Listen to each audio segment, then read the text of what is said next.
Please, divorce me and leave. For some reason, my husband is begging me for a divorce. I'm beyond angry and dismayed at how pathetic he looks. However, this situation is convenient for me as well. Fine. Here's the divorce papers. Afterward, a hell my husband never expected awaited him. My name is Kelly. I'm a career-driven woman. After graduating from graduate school, I worked at a foreign company. Trying not to fall behind male colleagues around me, I kept running, and I suddenly found myself being 33 years old. My friends who've known me from a long time ago keep telling me, just get married already. But I never had a positive image of marriage, so I could only brush off their advice. I had been avoiding them because they always brought up the topic, but one day I found out they had signed me up for a matchmaking party without my knowledge. The place where we gathered was the venue for the matchmaking party, so I couldn't escape from it. They were so nosy that they told me, just tie it. I didn't want to, but before I knew it, I was checking in at the reception. Once it started, the atmosphere started to get gruff, just as I thought it would. Women were concerned about men's income, while men were concerned about women's dating histories. That's why I don't like places like this. I couldn't help but sigh. I'm exhausted. I'm not really cut out for this kind of party either. The one who approached me while I was standing in a corner of the venue was Marshall, who would later become my husband. Most participants were dressed sharply in suits, but Marshall just had a jacket on. Perhaps he was being perceived as not good enough by other women. I still remember that he had been wandering around aimlessly, while he looked like he didn't know what to do. I was going to have a small talk and leave him after that, but for some reason, Marshall tried to talk to me more and get close to me. Initially, I thought, what a hassle, but since he was such a good talker, I was talking all about myself before I knew it. Whoa! Kelly, you're amazing! You must have worked very hard to become a general manager at that young age in that company. Hearing the phrase worked very hard, I felt my throat tightening. Yes, I have been putting in effort consistently. I didn't want to lose to anyone, and I've lived my whole life thinking about work, even on my days off. However, other people wouldn't understand this kind of effort since they can't see it. You're lucky, Kelly. Or you've always been smart, is what I often hear. There are people who are so-called genius who can do everything perfectly from the start, but that's not me. I'm not a genius, and I'm not skilled enough to smoothly handle everything on the first try. I worked tirelessly day and night to finally reach this position. I talked with Marshall, who told me that I worked very hard until the end of the party. For me, with very little experience in romance, Marshall's unconditional praise was comforting. We exchanged contact information, and after having several meals together, Marshall asked me out, and I agreed to it. A year later, he worried about my age and gave me an engagement ring.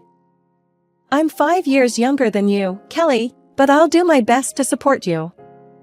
With this, I had my first romantic relationship since high school, and I submitted a marriage registration with a man who was younger than me.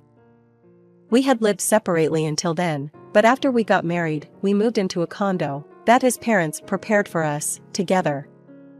My father-in-law purchased the condo with the money he made by winning a horse race 20 years ago. From the beginning, he wanted to move to the outskirts upon retirement. When we got married, they let us live in the condo, and they moved to a small single-story house. This marked the beginning of our sweet married life, but moments of unequivocal happiness were short-lived. In the beginning, we had the rule that the one who returned home from work first would prepare dinner. Of course, we made the rule to share household chores. Both Marshall and I cooked for each other, and we were happy to see each other's happy smile. However, after 6 months, Marshall strayed coming home late.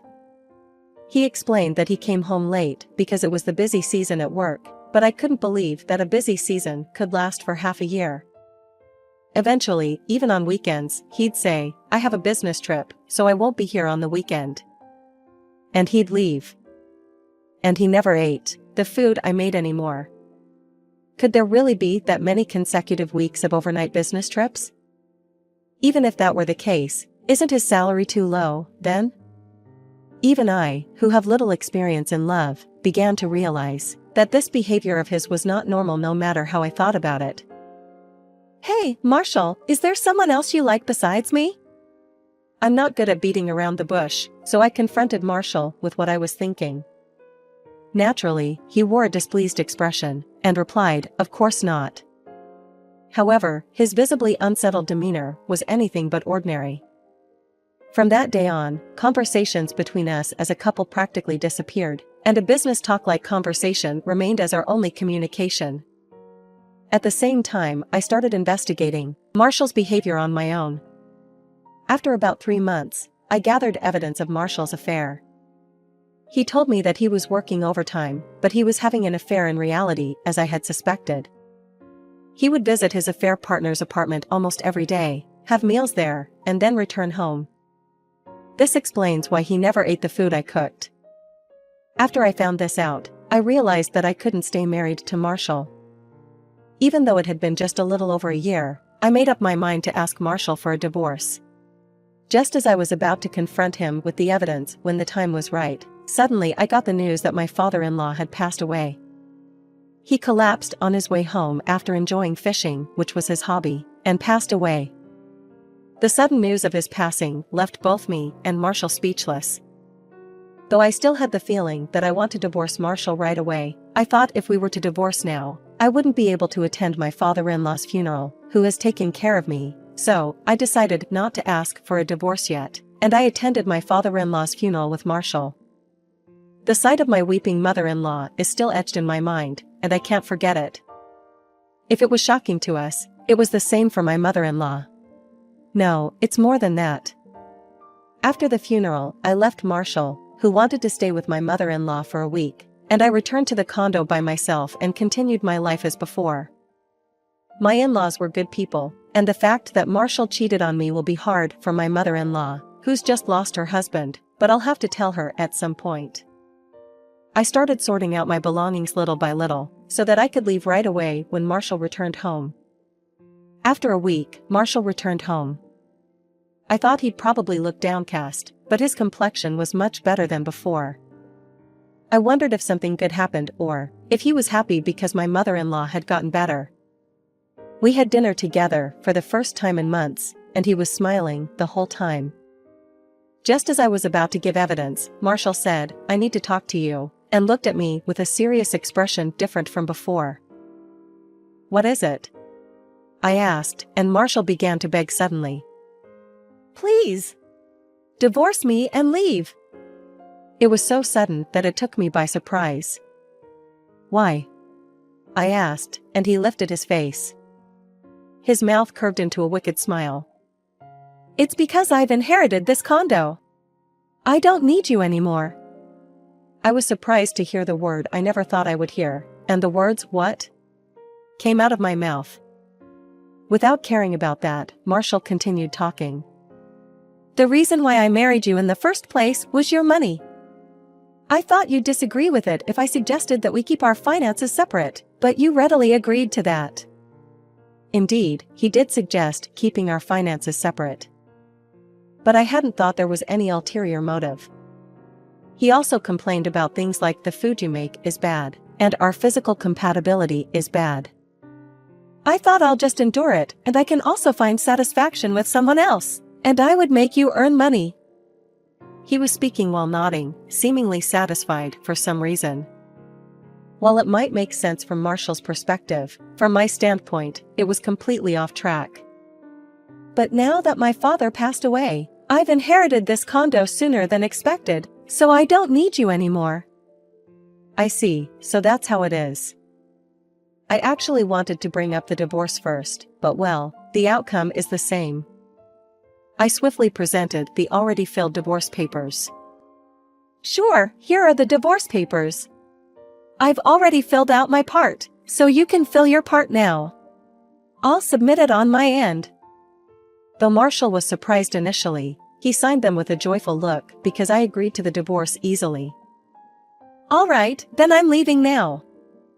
Oh, and the lawyer will be contacting you about alimony, so please take care of it, okay?" Where did his smile from a moment ago go? Marshall said, in a pathetic voice. Leaving Marshall, who was saying hold on, behind, I quickly left the condo. I had already moved what I needed to the new place, and once I submit the divorce papers, it will be over.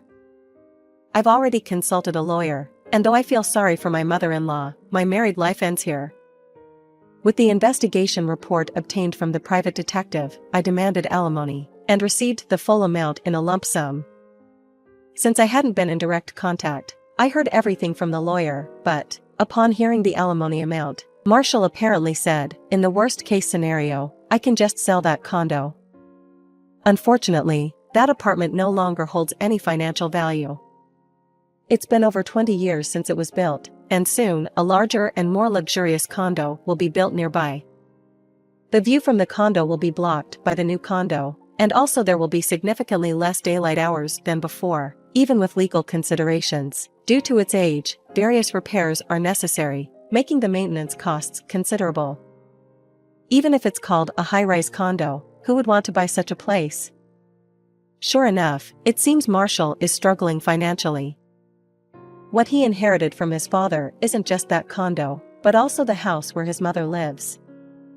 It seems they still have a mortgage to pay, and they're struggling with that. Since Marshall covered the compensation that his affair partner was supposed to give me as well, he probably has very little savings left. It's a pitiful situation. No, I don't need to worry about that. His affair partner was working at the same company as my ex-husband, and they were caught slacking off at work to flirt, and they were both fired. That's not my fault. All of this is the result of Marshall's own choices. Because he had a stupid idea that he could use me as a money source, he ended up in this shameful situation. If he had cared about me a bit more, if he hadn't just criticized me, and tried to change his mindset, perhaps things wouldn't have turned out like this. There are times when I think about such things, but it's all in the past now. I want them to reflect deeply on what they did wrong, in the pit they dug for themselves. As for me, I'm still single, several years after my divorce. Friends who used to tell me to get married, don't say anything now. Because I've already experienced a failed marriage, I don't think I'll ever marry again. Sure, I might not be able to get pregnant when I get older, but I can marry someone at any time. When I find someone I feel I can entrust my life to, I'll consider it at that time. For a while, I'll focus on myself and my work. I'm going to take it easy, and maybe I'll find that someone someday.